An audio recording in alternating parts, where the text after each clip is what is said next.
Hello WhatsApp guys, কেমন আছেন আপনারা? আপনাদের জন্য নিয়ে আসলাম নতুন একটা ব্লগ। তো আজকে ব্লগটা শুরু করতেছি আমাদের বাসা থেকে। আর আজকে চলে যাচ্ছি আমরা সরাইল দরুন্তি হাওড়া এলাকায় চলে যাচ্ছি। আর আমার বাসার সামনে দেখেন অলরেডি কত পানি। এখন কিন্তু বৃষ্টি অফ প্রায় 2 দিন যাবত, তারপরেও দেখছেন আমার বাসার সামনে কত পানি। এই পানিগুলো কিন্তু ওভারটেক করে আমার প্রতিদিন ক্রস করে বের হতে হয়। দেখেন অলরেডি আমার পা পড়ে গেছে নিচে, আর জুতো ভিজে গেছে, কারণ এখানে মানুষ পারাপারের জন্য ইট দেওয়া হয়েছে। আর ইটগুলো এমনভাবে এবড়ো খেবড়োভাবে ছয়রা ছিটটা আছে, চাকার নিচে পড়ে। আর এমনি পানি কাদা ওইগুলো মিলে ক্রস করতে পারি না আর কি। বাইক আটকে যায় কিছুক্ষণ পর দেন পা নিচে নামাইতে নয়তো বাইক নিয়ে টুস করে পড়ে যাবো, তার জন্য আর কি পা নামাইতে। আর এদিক দিয়ে আমাদের রাস্তা নিয়ে তো আমি পেজে ব্লগ দিয়েছিলাম, একটা ছোট্ট করে একটা ভিডিও দিয়েছিলাম, ইউটিউবে দেওয়া হয় নাই। আর দেখছেন আমাদের এই রাস্তাটা করছে হাফ পর্যন্ত, বাট রাস্তাটা দেখছেন কতটুকু উঁচা করছে। আমরা পুকুরের পানিটা যাতে সরে যায় তার জন্য কিন্তু রাস্তাটা ড্রেনটা চাইছিলাম আর কি, বাট কিছুই করে নাই, সব কিছুই এবড়ো খেবড়ো একবারে প্যাঁচ লাগাই দিছে।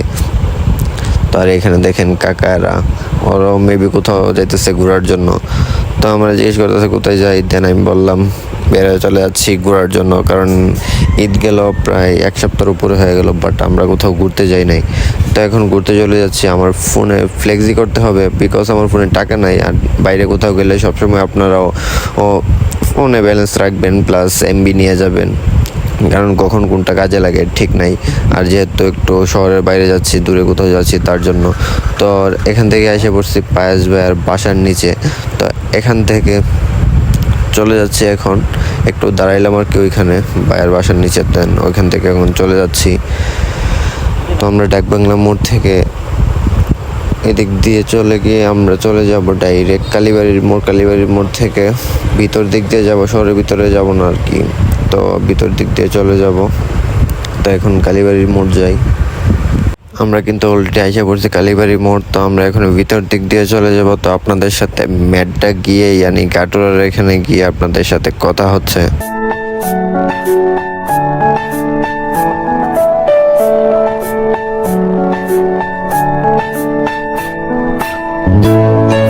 আমরা কিন্তু অলরেডি গাটুরা পাম্পের এখানে আইসা পড়ছি।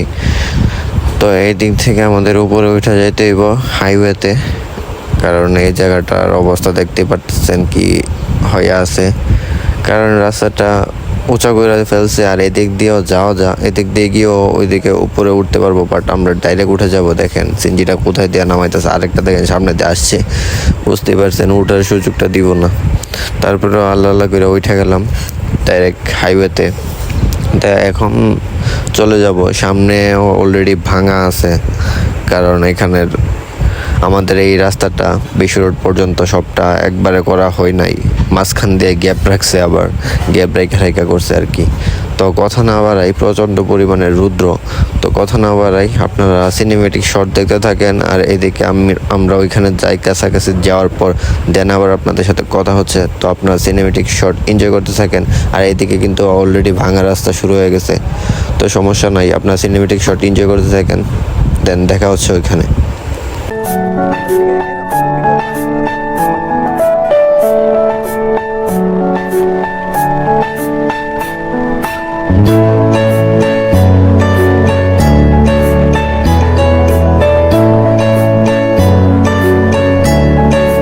এদিকে কিন্তু আমরা বিশ্ব রোডটা ক্রস করে ফেলছি। আর বিশ্ব রোডে এত পরিমাণ জাম ছিল কি বলবো, এটা বলার মতো না। প্রায় 1 ঘন্টার মতো লাগছে বিশ্ব রোডটা আমাদের ক্রস করতে, কারণ প্রচুর পরিমাণের জাম ছিল আর প্রচুর পরিমাণের গাড়ি ছিল আজকে, কারণ ঈদ তো জাস্ট গেল আর সবাই এখন ঘুরতে বের হইছে। তো তার জন্যই গাড়িটা একটু বেশি বিশেষ করে আজকে ছিল প্রাইভেট কার, মাইক্রো, হায়েস, এগুলো একটু বেশি ছিল আর কি, কারণ সবগুলোই টুরিস্ট গাড়ি আমার যতটুকু মনে হয়েছে। প্রচণ্ড পরিমাণে পরিমাণের ছিল, কারণ বড় গাড়িগুলো মোটামুটি কমই ছিল কিন্তু এইগুলো বেশি ছিল আর কি। তো আমরা কিন্তু দেখতে দেখতে সরাইল এসে পড়ছি এই চত্বরটার মধ্যে। তো আমরা এখন ভিতরের দিকে ঢুকে যাচ্ছি, আর বেশিক্ষণ লাগবে না আশা করি। আর আজকে আমার একটা ছোট ভাই আসার কথা ছিল, ওর বাসা এখানেই। তো যতবারই ভিডিও ছাড়ি ওই দিকের, ও বলে যে ভাইয়া তুমি আমাদের এলাকার এদিকে আসলে, তুমি আমাকে জানাইলা না, আমাকে কিছু বললা না। দেন তার জন্য আজকে ওকে জানাই আসলাম। তো ও বলছে যে ভাইয়া তুমি জাস্ট এই মোড়ের মধ্যে এসে আমার কল দিও। তো আমি মোড় ক্রস করে আমি ভিতরে চলে গেছি। তো এখানে কোথাও একটা জায়গায় দাঁড়াবো, দেন ওকে কল দেবো, দেখি ও কী বলে। তারপর আমরা আবার সামনের দিকে যাব আর কি। তো এখানে বাইকটা পার্ক করে দেন, ওর সাথে একটু কথা বলি, কল দিয়ে দেখি কি বলে। কল দিলাম, বাট ও কল উঠাইলো না। মনে হচ্ছে ও বাইক চালাইতেছে, তার জন্য মনে হয় কল উঠাইতে পারে নাই। কারণ ওকে আমি আসার আগে বাসা থেকে বের হওয়ার সময় ওকে নক দিয়ে বলছিলাম যে আমি কিন্তু বের হয়ে যাচ্ছি, তো বেশি টাইম লাগবে না আসতে, যতক্ষণ লাগে। অবশ্যই ঠিক আছে ভাইয়া, আপনি আসেন, তো আমি থাকবো, কিংবা আমার কল দিয়েন, আমি তো আশা পর্বের মধ্যে আশা করি। তো আমি কল দিলাম, যেহেতু ওর ধরলো না, দেন কল দিবে আবার। তো আমরা এখানে ওয়েট না করলাম, কারণ ওয়েট করলেই লেট হইব, আর লেট চাচ্ছি না, কারণ অনেক দূর এসে পড়ছে, আর একটু জায়গার জন্য দাঁড়ায় লাভ নাই, ডাইরেক্ট ওইখানেই চলে যায়। দেন ও আসলে ওর সাথে আবার ওইখানে দেখা হবে। তো ডাইরেক্ট ওইখানে যাই, দেন আপনাদের সাথে কথা হচ্ছে।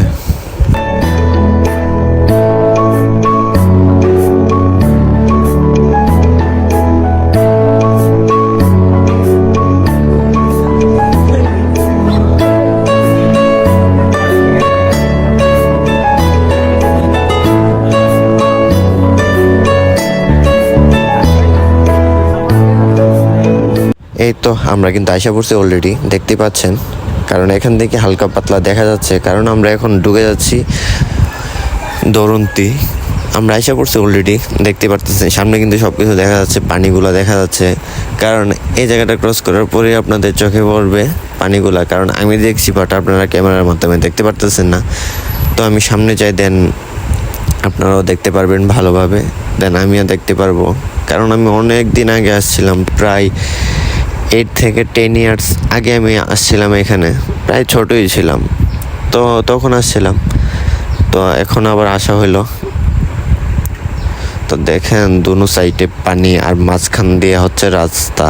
এটা বলতে পারেন যে কিছুটা হচ্ছে মিঠামনের মতো, কারণ দুনো সাইডে হচ্ছে পানি, মিঠামনও কিন্তু সেমই, দুনো সাইডে পানি আর মাঝখানে হচ্ছে রাস্তা। এটাও কিন্তু ঠিক সেমই, দেখতেই পারতেছেন দুনো সাইডে পানি, এখনও কিন্তু ভালোভাবে পানি উঠে নাই, পানি উঠবে। আর এদিকে তো পানির সাথে সাথে এখন বিষধর সাপও আছে, তো তার জন্য একটু রিস্ক, কারণ হচ্ছে পানির মধ্যে যে কোনো টাইমে নামা যাবে না। কারণ যেই সাপ আসছে বাংলাদেশে, আমাদের বাংলাদেশ কিন্তু পুরোটাই একবারে ভরে গেছে, যার নাম হচ্ছে রাসেল ভাইপার। এটা নিয়ে কিন্তু আতঙ্ক চলছে সবার মধ্যেই, কারণ এই সাপটা নাকি অন্যান্য সাপের মতো না, আর এই সাপটা নাকি পৃথিবীর মধ্যে দ্বিতীয় বিষধর সাপ। তো তার জন্য একটু রিস্ক আর কি। যারা পানির মধ্যে কাজ করে নিয়ে নৌকা চালান বা কৃষকরা আছেন, তারা একটু প্লিজ সাবধানে থাকবেন, সতর্ক থাকবেন। কারণ হচ্ছে এই সাপ কিন্তু ছবল দিলে বাঁচাটা অনেকটাই টাফ হয়ে যায়, কারণ বাংলাদেশে তেমন পরিমাণে এটার অ্যান্টিডোট নাই, আর এটার বিষ কিন্তু অনেকটাই মারাত্মক। কারণ হচ্ছে যে এই সাপ ছবল দিলে রক্ত কিন্তু জমাট বাঁধতে পারে না, কারণ এটার বিষের মধ্যে এমন নাকি কি একটা পদার্থ আছে, যার জন্য মানুষের শরীরে রক্ত জমাট বাঁধতে পারে না, তার জন্য অতিরিক্ত রক্তক্ষরণ হয়, তার জন্যও কিন্তু মৃত্যু ঘটে থাকে। আর যতটুকু কথা শুনলাম যে এই সাপে নাকি ছবল দেওয়ার পর, অ্যান্টিডোট দেওয়ার পরও নাকি 25 দিন পরও নাকি মানুষ মারা যেতে পারে, এমনকি মারা যায়। তো তার জন্য তো বুঝতেই পারতেছেন যে সাপটার বিষের মধ্যে কতটুকু পাওয়ার আছে, আর সাপটা কতটুকুই বিপজ্জনক। তো প্লিজ সবাই সাবধান থাকবেন, সতর্ক থাকবেন। আর এদিকে দেখতে থাকেন আমার ভিডিওটা, আর এনজয় করতে থাকেন, আপনাদেরকে সিনেমেটিক শট দেখাই।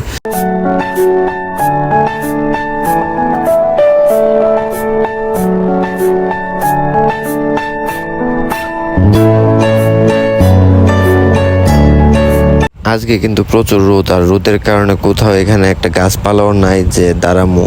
তো তার জন্য এখানে চিন্তা করলাম যে একটু দাঁড়াই, কারণ এখানে একটা ছায়া আছে। তো এখানে কিছুক্ষণ দাঁড়ায় ছিলাম, দেন ছোট ভাইটাও আইসা বললো এই যে ওই সাইডে দাঁড়িয়ে আছে। তো আমি এখন বাইকটা ঘুরাই দেন আপনাদেরকে দেখাচ্ছি। তো এখানে কিন্তু মোটামুটি গাড়ি আছে, কারণ এটাও কিন্তু একটা পর্যটক এরিয়াই বলতে পারেন। তো তার জন্য আর কি একটু গাড়ি ঘোড়া একটু বেশি। তো দেখেন ও কিন্তু ভার্সন 2 নিয়ে আসছে বাইকটা, আর আমার কতটাই পছন্দ এই বাইকটা আপনারা সবাই জানেন, কারণ আমার কাছে ছিল। তো ও আমার সাবস্ক্রাইবার বলতে পারেন, আবার ছোট ভাইও বলতে পারে। তো আমারও ভার্সন 2 আসিল, আপনারা সবাই জানেন। একটা না, অনেকগুলোই আসিল।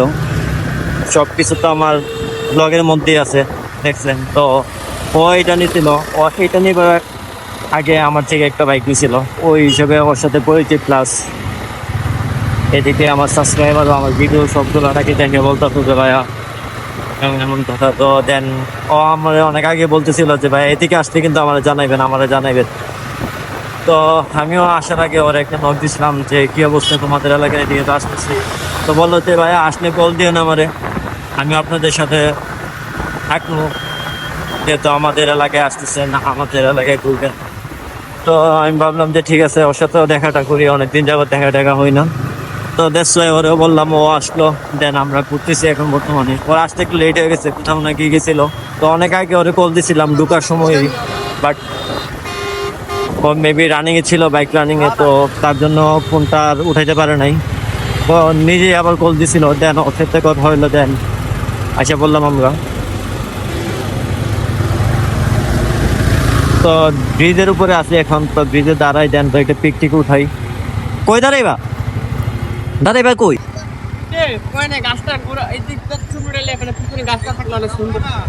তো হইলো ঘুরাই।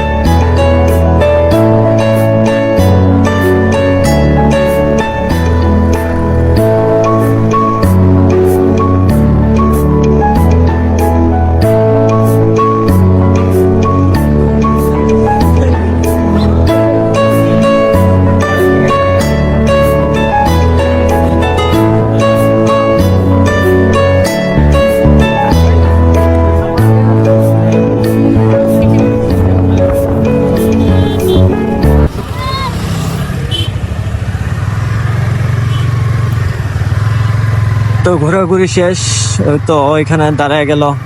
দেন বিদায়টিতে নিয়ে নিলাম। তো এখন চলে যাচ্ছি বাসার উদ্দেশ্যে, কারণ অনেকক্ষণ হয়ে গেছে আমরা এখানে আসছি। আর এদিকে প্রচন্ড পরিমাণের রৌদ্র ছিল, ঘামতে পুরাই অবস্থা টাইট। তো চলে যাচ্ছি, কারণ এখানে যা মনে করছিলাম তেমন কিছুই নাই। এর থেকে আমাদের শেখ হাসিনা সড়কটা অনেক সুন্দর। তো এখন চলে যাচ্ছি শেখ হাসিনা সড়কের এদিকে, দেখা যাক কি হয়। তো ভিডিও এখন আবার কন্টিনিউ করতে পারবো না, কারণ এখন একটু তাড়াতাড়ি করে যেতে হইব। আর মেইন রোডে প্রচন্ড পরিমাণে জ্যাম, আসার সময় যা অবস্থা দেখলাম তার জন্য আপনাদেরকে ক্লিপ দেখাতে পারি নাই। তো এখানের ভিউ দেখেন, আর এ ফাঁকে আমরা চলে যাচ্ছি আমাদের শহরে। তো আজকের ভিডিওটা বেশি লং করতে পারলাম না, আজকের ভিডিওটা এটুকু পর্যন্তই রাখলাম। তো দেখা হচ্ছে নেক্সট কোনো ভিডিওতে। ততদিন ভালো থাকবেন, সুস্থ থাকবেন, আর দেখতে থাকবেন দ্য ক্রেজি বেকার। সালাম আলাইকুম।